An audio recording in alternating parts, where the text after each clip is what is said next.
Hello everybody, I'm an instructor in manufacturing and today I'm here to tell you a little bit about manufacturing, particularly application of AI, artificial intelligence in manufacturing.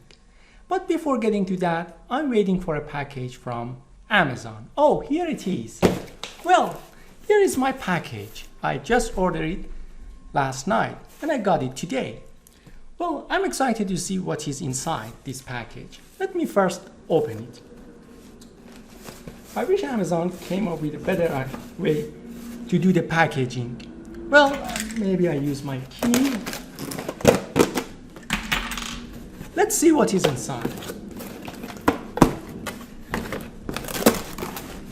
Well, there is a box inside this box. What are these? Oh, air cushion packaging. Have you ever thought how these things are made? Well, or how these things have been printed? Or are they inflated in the factory that they are manufactured or in Amazon packaging center? Well, think about it.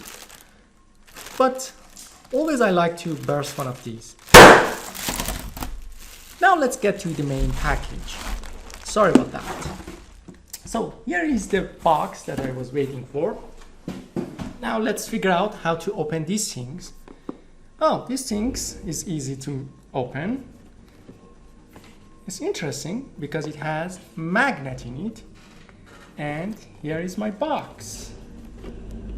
What do I have inside? Well, here it is, the robot. This is the MBot. I can program it and I can play with it. Let's take a look and see how these things are made. Well, in this MBot, it has displacement sensors, tracking sensors. This is the main chassis, which made from aluminum, and we have the electronics and other things. Well,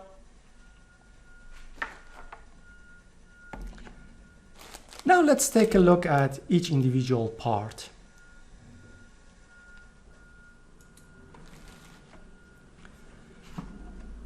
If you look at these parts, for example, the main chassis, like this one, is made by a process which is called sheet metal forming, which basically we under pressure and force, we form a sheet to the shape that we want.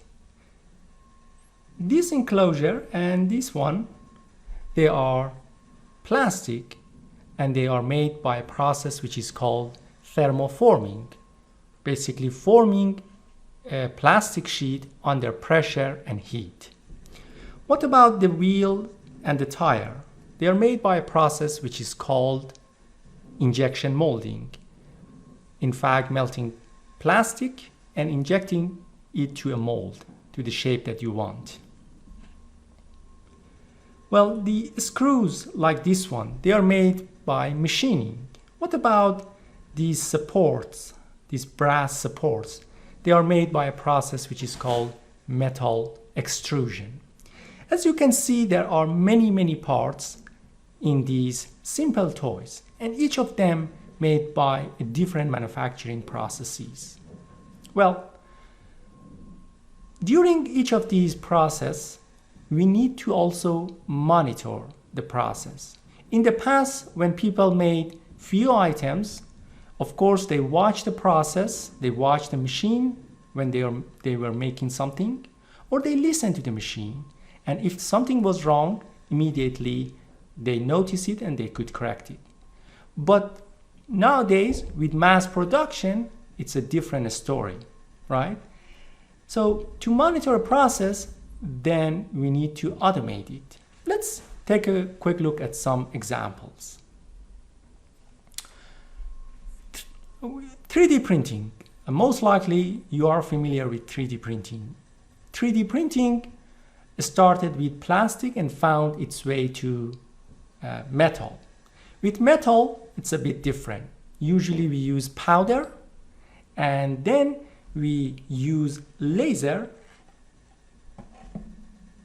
basically a laser beam, to melt plastic. Typically we use like a mirror or a mechanism which is called spherical parallel robot or agile eyes, just something like that, and it can move very fast and project a laser to the powder, melt it, so we can get the shape that we want, like this gear in this schematic. This process usually takes hours. So it is important for us to know what's going on during the process. How can we monitor it? Well, we can add a sensor like this one, which is called AE sensor, acoustic emission sensor. And its job is to listen to the process, monitor the process, and gives us some data. We call them signals. Then we analyze these signals, and if we gather lots of data, we can look for patterns. This data plus the patterns that we collect from these data gives us a power to make the machine smart. In other words, we are adding a brain to the machine so the machine can learn from its experience. Sounds fancy, right? But this is something that can be done, and we call it AI for manufacturing, in this case for 3D printing. Let's take a look at another example. Let's say if I want to make a part that I want it to be lightweight, maybe for an application in space, like this lattice part over here, like the same part, and it is a lattice part. Well, with AI we can also process data, and we can monitor the manufacturing processes during making this part. What about, let's say, a simpler part like your cell phone enclosure? Have you ever thought how your cell phone, the enclosure is made? Let's say you have an iPhone and the aluminum enclosure, like this part. Not the electronic, just the enclosure. Usually they are made by a process which is called milling, but automated milling. Let me quickly show you a simulation of this process. So here we create the tool path for the machine, like these blue lines that you can see, to automatically mill out the pocket for, like this simple case, for an enclosure that we want. But again, in mass production, we need to make sure that the machine is working properly. What if something goes wrong? How do we know that? If we ask the machine operator, how would you tell if a machine is working properly? Most likely, you're gonna get this answer: I can hear it. So, but we cannot, of course, it's crazy to have lots of people just listening to a machine during a milling process. Can you imagine that?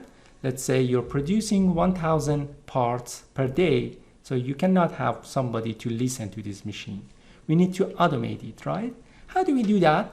Well, we can use a microphone, measure the sound, and sound gives us lots of information. Like as you can see in this graph, after we get the sound data, we can transfer it to something which we call it frequency color map. Then we look for patterns. If we collect lots of data, then we give this data to the machine or to a computer, and it gives us the power, or gives the machine the power to learn from its experience. So if something goes wrong based on this pattern, it tells us that I'm not working properly. And this is what we call it AI in manufacturing, in this example for a CNC pocket milling process. If you are disappointed that, well, my definition of AI was the Hollywood style, well, don't worry. In a factory, we need to make sure the technician is safe. And also we need to make sure a technician is sharp to the job. So if a technician is sleepy or distracted, you know what's going to happen. Can we monitor his brain to make sure that he's working, not being distracted? Well, it's possible. Looks fancy, but it's possible. For example, right now, there are sensors inside this hard hat, which gives this hard hat the power to measure a person brainwave and also his speech pattern, and then based on that it can tell the if something is not right. For example, the worker is distracted, gives him warning. Well, keep in mind these were only few examples of many applications of AI in manufacturing. All right, now I need to get back to play with my toy. Have a great day. Bye.